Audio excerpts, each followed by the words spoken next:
So I would definitely say that having Miss Poppy has changed me. But how?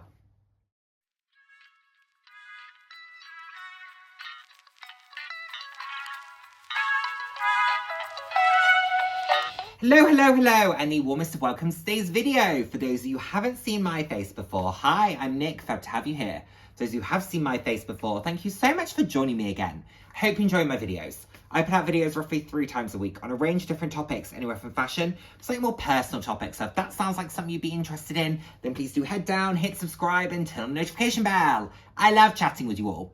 I'm all about living life loud, and what that means to me is being your authentic self, being proud to be you, and just celebrating who you are. Celebrating yourself and, of course, celebrating others. So, let's quickly catch up because I'm currently into my kind of sort of couple of months period of being a Pawrent. So I have the most beautiful, amazing, affectionate, loving, friendly Sphynx cat called Poppy, who many of you will have seen in videos. If you are new here, I will also insert some photos. She might appear in this video, but she's sleeping currently, so we'll see. Sometimes she pops up, sometimes she doesn't. This video is about her, so maybe she's gonna, you know, go, oh no, I don't need to be in it. He's talking about me, that's enough. So I have my beautiful, beautiful Sphynx cat who I rehomed, who had some slightly challenging circumstances prior to coming to me. And I'm so thrilled that I have been able to give her this new home, this new life, this, which I'm super, super thrilled about. Who she was being looked after in the interim before she came to me, loved her very much, and we're really taking lovely care of her. She had some challenging circumstances before that. So I'm so thrilled that I can give her this home. And I was reflecting on how she's changed me, because I definitely feel like I have. In quite a short space of time, I feel like I have changed. And I was reflecting on how and why I think it's a really positive thing, and something that maybe I wasn't fully expecting her to have that impact on my life, especially not in such a short space of time. So, you know, and it's worth me saying, I've had pets before, because I've had family pets. I had a hamster, I had a great hamster called Socks, who I absolutely loved and adored. I had a gorgeous German Shepherd, my family dog prior to the German Shepherd as well. But they were always family pets, and you always had the support system of there being multiple of us around to be able to look after the animal. And of course, when it's a family pet as well, you're not the one who's necessarily financially responsible. So this is the first animal where I have been exclusively responsible for their welfare, for the funding that sits behind them, for making sure that everything that they need is covered. And that's a responsibility I take incredibly, incredibly seriously. I want to make sure that she has the best life possible. She has the best care possible, that she has everything she could want and more, that she's got the best food that she can have for her and her breed and her requirements, that she's got all the toys that make her happy, that she's got enough places to sleep and enjoy, and that, I want to make sure that she's always having the best time. And as always, with anything with me, I go a little bit over the top. So what have I learned? One of the first things I've learned is patience. Patience, because I am someone who is very house proud. I am someone who likes everything to be in their place.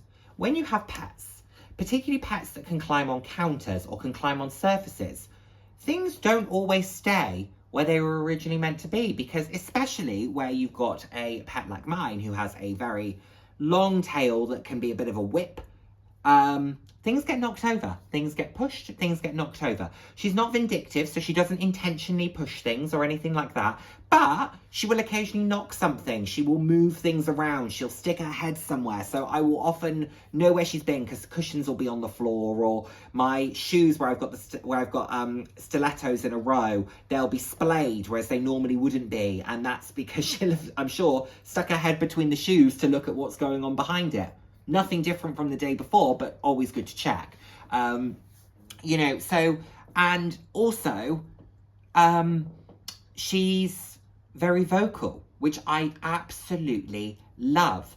But at 3 a.m, when she's shouting about something, sometimes you just want to get your sleep. However, that is her communicating with me. That is her trying to tell me something. And I have learned over the past, 8 or so weeks of having her, what her different vocalizations mean. Is it that she's simply saying, Dad, get up, I want to play, I want food, am I hungry? Do I need water? Is it that I'm announcing that I'm going to the bathroom? Because she likes to do that. She'll go into her litter box, shout that she's going to the bathroom, and then, do what she needs to do. Or is it that there's something that's distressing her? Is there something that I need to be thinking about, that I need to be aware of, or that I need to be monitoring? So I've been learning what those vocalizations mean. But of course, it's quite hard, especially when you're a new pet owner. She has gone through seasons since I've had her, because I've recently found out that she's not been spayed. So that's something that we're looking into getting done fairly soon. But anyone who's been around a cat that is not spayed or neutered will know that they can be very, very loud and quite relentless in their vocalization. So that's been something. But that is something that we've been working through. And, I've also made sure to do everything that I could possibly do to sense check things. I've worked with my vet very closely on things. So everything has been done, and every step that is being taken is with the best of consideration for her and her health and what's best for her. What is best for her, and not putting her through anything unnecessarily. I want her to feel her best, feel her most comfortable, feel her most at home. There is nothing I ever want to do that would make her feel in any way discomfort. That's just absolutely not something that I want to do. So, but you do learn patience, because they get to places that they're not supposed to get to. They're trying to, she definitely is, I'm sat there with my bowl of food and she's trying to get into it because she wants whatever I've got, even though she's got her meal down on the floor. But whatever I'm eating feels interesting because I get to snuggle on Dad's lap whilst also eat his food. You're not eating my food. You can snuggle on my lap, but you're not eating my food. That's not happening, Pops. So if you're watching, it's not happening. But you do. You just learn that about them. You learn their quirks and you move on. So that's always really great. What else have I learned? Oh my God, I have learned I love her so much. I love her so much. And I've loved all my pets before, and I've loved them all intensely. And anyone who knew me when we had the German Shepherd, oh my God, I loved that dog beyond anything. Like, honestly.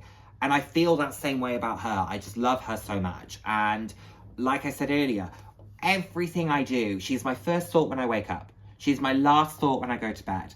Everything I do, I want to make sure that she is feeling her best. If she wakes me up in the middle of the night, my first thought is, are you okay? And every single time it's just probably, hi, I've slept now, so I'm good. Do you want to play with the ball? You want to, do the wiggly thing? And I'm there going, it's 2 a.m. Not right now, hun. However, for her, she's like, no, I want to play. I'm active. I'm up. Let's do something. But I just love that. But I always in my head is she okay? Is she comfortable? Is she enjoying herself? And that's why it means so much to me when, particularly in the videos, when people have commented to say, look how much she loves you. Because that's all I wanted, to be able to give her a home where she knew she was really loved, and hopefully she was then going to give that to me in return. And I think we do, I always say we're very lucky to have found each other. I think she's come into my life at an amazing time, at a time that I think I really needed her. And I've come into her life at a time where I think she really needed me, and we can now grow together. And, I'm quite excited about, very excited, not just quite, I'm very excited about, I've definitely learned that kind of love through caring for something and having that sole responsibility. Every decision that I am making for her is me making it alone. I'm single, I live alone. It's me making decisions for myself and for her, and no one else is going to make them for you. So that's a lot of pressure, but I think about everything And I just want to make sure she's okay. And that she's doing, and that she's living a really good life, and that she's happy. And I feel like she is. And that means a huge amount to me. So yeah, I've definitely learned patience. I've definitely learned this kind of really intense love for looking after something. I think she's softened me in a way. Yeah, I'm someone who can go through a variety of emotions. I can be fairly unfeeling at times. I can be fairly emotional at times, and it's not always certain as to which one you're going to get. I do think that she's definitely pulling on that more emotional side of me. You know, I miss her when I was away at the start of the week, and I missed her. We will be in bed, and she will be in her little blanket fortress that she creates, and she climbs into that. And let's say we go to bed at 11 and it's still 12:30, and I'm, you know, on TikTok or doing whatever, and I've not seen her pop her head out for an hour and a bit. I miss her. And she's just there. And I'm like, I miss you. What are you doing? You know, it's brought out this softness in me that I haven't seen for a very long time. And don't get me wrong, that's not in every aspect of my life, but definitely around her, I melt. And when someone asks me about her, I definitely feel myself melting, because I just love her, and she's definitely brought that side out in me. Like I said, I care for her so intensely, and I love the fact that we're in each other's lives. I feel really blessed. I feel really lucky. Feel really fortunate. I know those are all variations of the same word, or the same sentiment, but I think it's important to reinforce that feeling, you know, 3 times over. And it's funny as well, where little things like when I would normally, let's say when my salary would come in, my first thought normally would be to buy something for me. The first thing that I tend to buy when my salary comes in is for her. Or I find myself in a store and I'm shopping more so for her than I am ever for me. My first thought was, oh, that would be really cute for her. And then I'm a bit like, no, I've got enough stuff. But I'm like, oh, that would be really cute for a toy box for her. Or, oh, that's a really nice little toy. Or, oh, she might enjoy those treats. My eyes are always much more focused on stuff for her now than they are stuff for me. Don't get me wrong, I'm still going to be buying stuff for me. You know, I bought the orange bayswater, for example. I have a bag on its way to me, which I've mentioned in my previous video. But, like I said, all of it comes back to the fact that I love her so intensely and forgive her anything, because she just makes me melt, and nobody's perfect. God, I'm not perfect. She's probably, you know, there's probably 1,000,001 things that if she could, she'd be chatting to her friends about, going, oh, for God's sake, can you believe Dad did this today? Can you believe Dad did that? What a pain.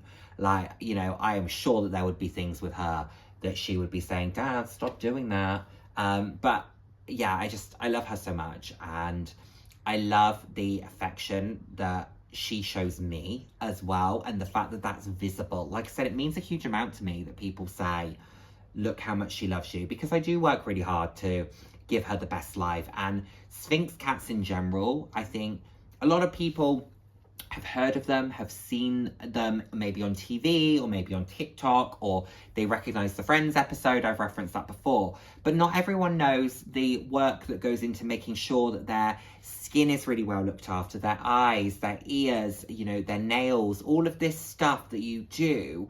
They are a fairly high maintenance breed, and you have to be prepared for that. And I'm prepared to do that maintenance 10 times over for her. I did a huge amount of research about this particular breed because I wanted to make sure that the requirements of whichever Sphynx I rehomed and my lifestyle were compatible. And I have adjusted my lifestyle to make it even more compatible, particularly now I know her personality. So we can work on that together. But I did a huge amount of research, and the upkeep that's required and the maintenance that they need, I will do it 10 times over for her. She means everything to me. I love her so much. So yeah, I think I've learned a lot in this time. But a lot of it is emotions that I think she has unlocked in me that maybe I've shut away a little bit. I've become very used to being on my own. I've become very guarded, and I've become very me-centric. And actually, she has really opened my eyes to life beyond myself. And of course, you know, I have nothing but love for my family and my friends, etc. So I'm not saying that I'm completely, but you know, I think she has just unlocked something in me that either I've never fully experienced before, or I've just kept shut away. But yeah, now maybe Papa needs to find himself a boyfriend. That could be the next step to be a little family.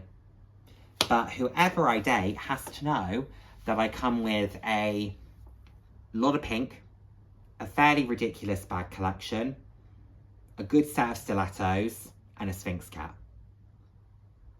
And a positive attitude. That's always what we bring with us. But yeah, no, I love her intensely. I'm so blessed to have her. I'm so pleased that she's in my life.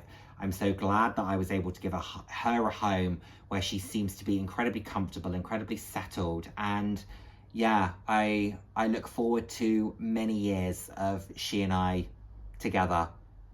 She's brought me a lot of joy. I hope I brought her a lot of joy as well. I believe I have. But she has brought me a significant amount of joy as well. And yeah, it's funny. Pets make, you know, they say it makes the house feel like a home. I do feel like that happens. I love coming home to her. I just love it. I love seeing her run around. I love seeing her, as much as I don't want her to jump on the kitchen counter, you know, when she's exploring and it makes me smile.